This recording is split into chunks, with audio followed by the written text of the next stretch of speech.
Hi everyone and welcome to today's video.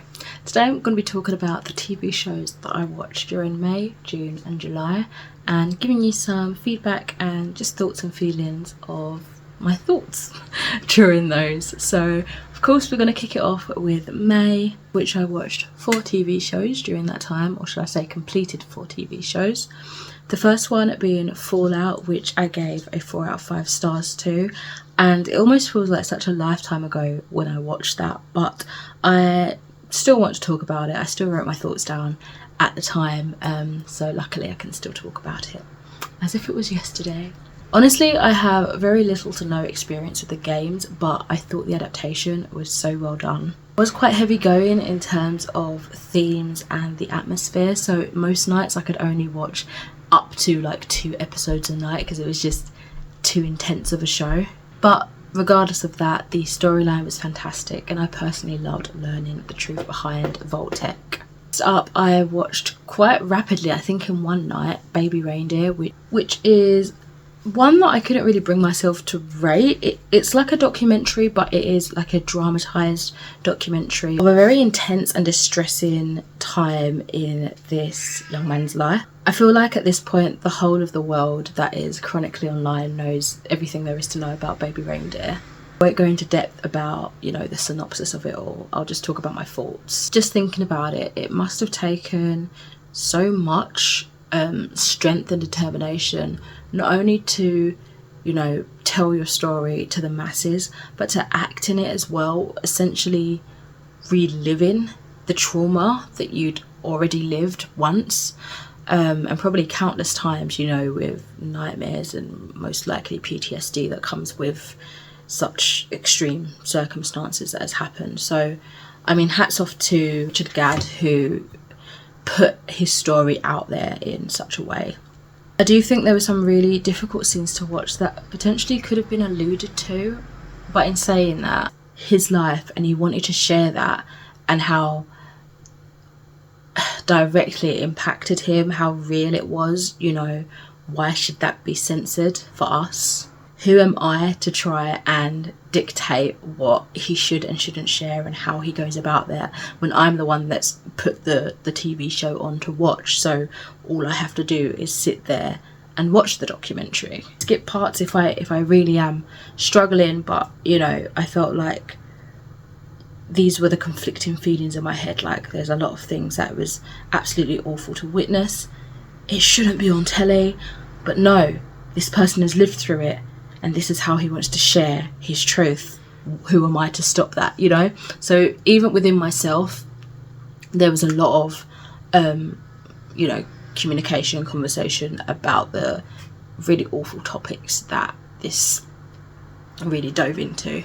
Watching this in an entire evening and I felt incredibly drained afterwards. It was intense. Completely emphasised with Richard and all these confusing and conflicting feelings that he felt about his abusers, stalker, the relationships and how he viewed his life before and after. Honestly, yeah, I thought it was just really well done, and I'm glad he's still here because that had a lot of strength, to get through. And yeah, wow, amazing. To a more light-hearted show, I watched Inside Job, which was season 1 and season 2, and they're the only seasons around. Unfortunately, it's finished, and I gave that one a 4 out of 5 stars. To me, it felt like a blend between Gravity Falls and Rick and Morty, and the entertainment was just beautiful. It was dry and punchy, and it interwove this like pop culture references so cheekily that oftentimes I would be laughing out loud quite hysterically. And by the end I was quite surprised to feel so much care for our main character Reagan. Like, I just thought, oh, this is going to be a fun, quirky little show to chuck on in the evenings when we don't really want to think about too much.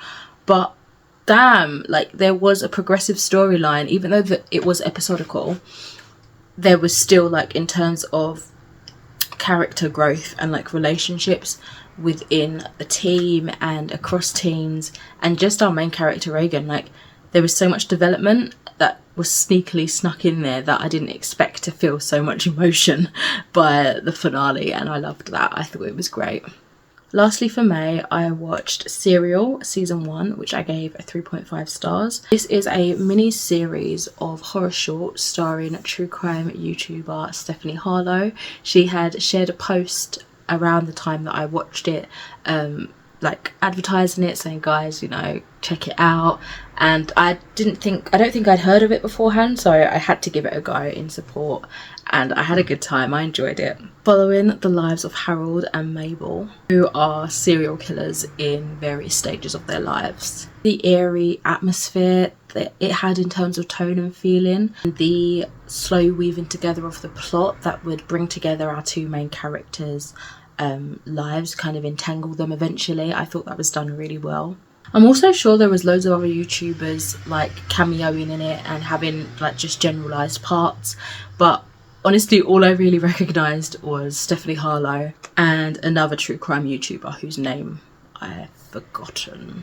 Some of the side character acting was a little bit theatrical, but I feel like it was sort of the point, because it felt off and uncomfortable with the contrast in Harold, one of the serial killers, sort of personality, and his toned down, quiet vibe, and just what he alluded to, what he was capable of. It was just an edgy contrast that was quite, it pointed it out more, but yeah, I liked how it was done. Overall, it was a good short series. I haven't yet continued on with season 2. I want to say there's at least 2 or 3 seasons out, but I will get to it eventually. For June, I only watched one TV show in completion, and that was Queenie, which I absolutely adored. I gave this one a 5 out of 5 stars. It's an adaptation of a book by Candice Carty-Williams, and it was phenomenal. I watched it with my other half and we both absolutely adored it. The first episode was fantastic. I mean, all the episodes are fantastic, but it hooked me, and yeah, I knew it was going to be a good one. I really did. I was so happy that the author was writer and director for the show as well, so it felt so true to her vision, Queenie, and, you know, so many of the themes and conversations and the characters. It was just brought so to life from the book to the TV adaptation. It's on Channel 4 if you want to watch it. Totally recommend. Honestly, I sobbed, I squealed, I laughed out loud. Feels so relatable, heartbreaking, heartwarming, and I loved every minute of it. I do feel like my one critique would be, and I don't remember it so much in the book, but do forgive me if I'm wrong because I read it a good few years ago, but I feel like there was a bit too much push on the act of forgiveness in this. So much so, and I won't spoil, but obviously it's centering our main character, Queenie, right? So much so that I felt that Queenie almost felt guilt-tripped into this act of forgiveness. It's difficult because it was a worthy cause and the overall direction of the story was phenomenal. I just feel like, yes, she's held this resentment for such a long time, but it is still her resentment to hold. Like, it still affected her, especially as all the stuff that happened was when she was a little kid, yeah, and she's growing, she needs love, she needs stability, and she didn't get that. Yeah, I mean, would she have ever forgiven in her own time? I don't know, but I just felt like that was still her right to give or not give. And ultimately, I'm glad of the direction of where it went. It was beautiful, the ending was phenomenal, I loved the relationships that came out of this, but I do feel like it was a bit too pushed, and the audience as well. That's my only critique really. Other than that, fantastic TV show, and it was just beautiful. Okay, so finishing up with July's TV shows, I watched 4 of them, and we are starting with Arcane, League of Legends. I know, I finally watched season 1, and I think season 2 is due to drop in November. I don't know why it took me so long. It was one of those things, I think, where it felt like everyone was like, have you watched it yet? Have you watched it yet? And it almost made me not want to watch it, which was honestly a disservice to me because I absolutely ended up adoring it, and I knew I would, especially because I had played the tiniest smidgen sprinkling of glitter of League of Legends before, and I thought everything about it was beautiful, but I was so overwhelmed I turned that off quick and I never went back on it again. I didn't know what I was doing. I was chucked into this world, and there was characters, NPCs around me, and I was so overwhelmed. I really didn't know what I was doing. Everyone was like levels ahead of me, and I was just not clued in. So maybe one day I'll get back to it and, you know, get my own little guild going, or whatever they call it, with some IRL friends who can sit with me and coach me. But that time is not yet, and it may never come, but we shall see. Anyway, yeah, so in my head I thought, oh yeah, I know it's great, I know, but it's just not for me. Honey, it was for me. I adored it. I loved it. So I gave it a 4 stars, not quite 5 stars, but I still really loved it. Definitely get the hype now. And in the back of my head, I always knew that I was going to get the hype, but I just kept pushing against boundaries, because boundaries, that sounds awful. I was pushing against the mold because I'm a rebel. I don't know, I'm talking crap at this point. I'm hungry. Okay, it's time for dinner. The show itself was super intense. So again, like what was it, Fallout, I couldn't watch more than a couple of episodes a night, because I was just left reeling by the choices of these characters, the direction of the plot. I just needed a breather, and that breather was a whole like 2-3 days. Do you know what I mean? Like, I needed to absorb what I'd watched and decompress, watch something lighthearted, and then come back to it in a couple of days' time. It was one of those shows, but it was deeply moving. The characters and their relationships were so complex and layered, and fantastic. They were so unique and varied, and everybody had their own personality, which I loved. Nobody felt like flat.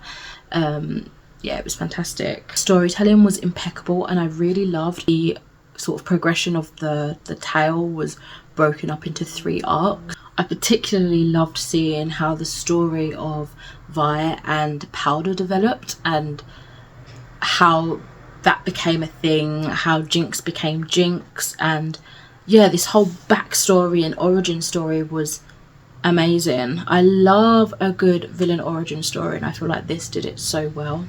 The voice acting and the music as well just added to an even better viewing experience, if you ask me. So yeah, I really enjoyed it. After that, I watched yet another intense show. This was Midnight Mass, which I gave a 4.5 stars. This is from the director, producer of Horton of Hill House, Horton of Bly Manor. I think they did the Fall of the House of Usher adaptation as well. It was soul shattering, and I say that with a big grin on my face, because I love watching soul shattering, complex, dynamical shows. Apparently I've already done a full review talking about this and the next TV show, which is Exploding Kittens. If you want to hear more about the thoughts on there, a little bit more about what they're about, definitely go and check that video out. I've linked it in the cards for you. So finishing up, as I say, I already talked about Exploding Kittens, I finally sat and watched the Secrets of Crickly Hall, which I gave a 3 out of 5 stars. This one is an adaptation that I've been wanting to watch since reading the novel about a year or 2 ago. It might be a little bit longer than that. I couldn't for the life of me find anywhere to watch it, and I finally found a streaming service to watch it on. I was surprised by how many actors I was familiar with that has acted in it. So there was Tom Ellis, there was Maisie Williams, so many, and it made me even more excited to finally stick the adaptation on, because there was actors that I had already previously watched and loved in other things. So I thought, oh, it's going to be a good one. I must say, the first 5 to 10 minutes of the first episode felt so choppily and awkwardly edited. I guess it was to get the family move over with and like the lay in the backstory and just quickly zip past it, but it just felt so rushed and didn't make a lot of sense. If you hadn't read the book, I feel like you'd be like, okay, so why are they going elsewhere? Well, basically, I should probably tell you the premise.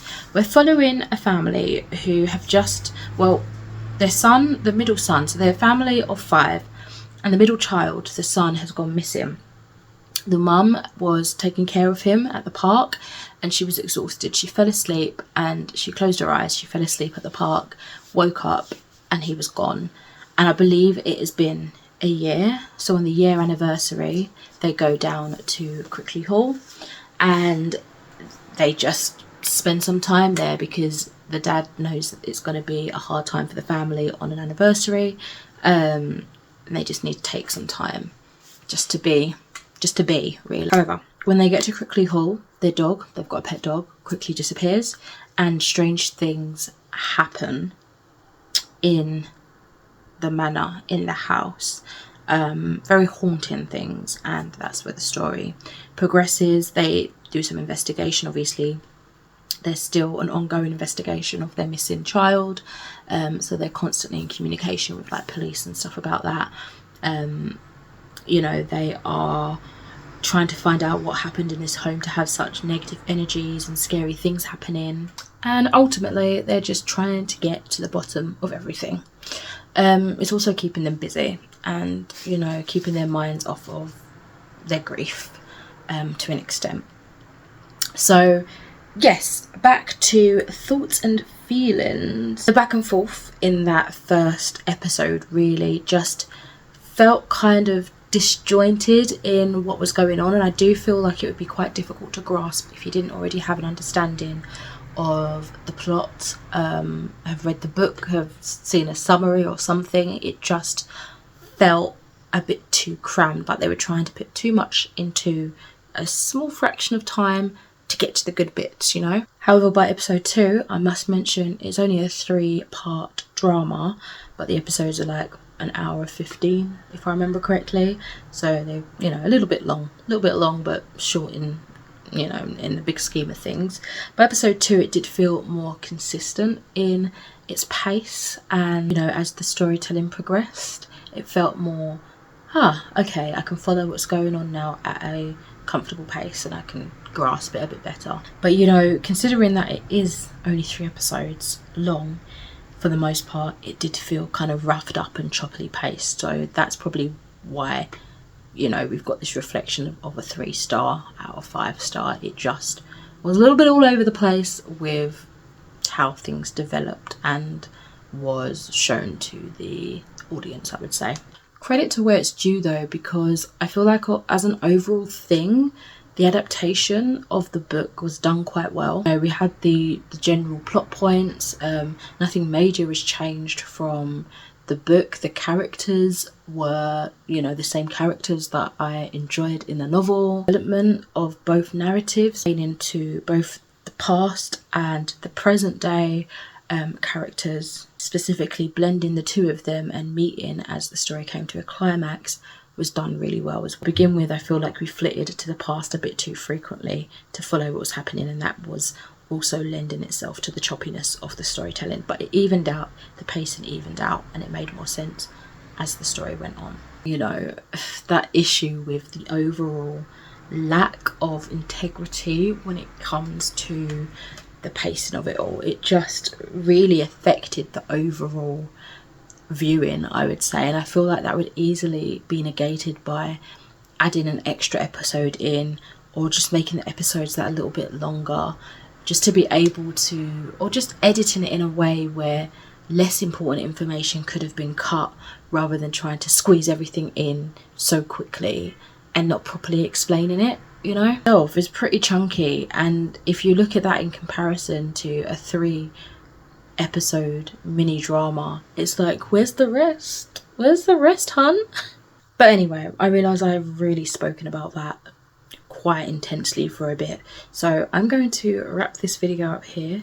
Do let me know if you've watched any of the shows that I've mentioned here today and what you thought about them, if you have, or if they're on your watch list, anything like that.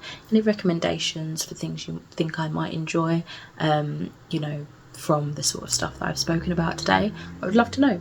Anyway, you can follow me on all sorts of stuff. All my social medias are down the bottom. I've got Letterboxd as well, which I talk about movies on before I talk about them here, so if you want to follow on there, you're more than welcome. Anyway, thank you so much for watching. I shall catch you in another video soon. Bye.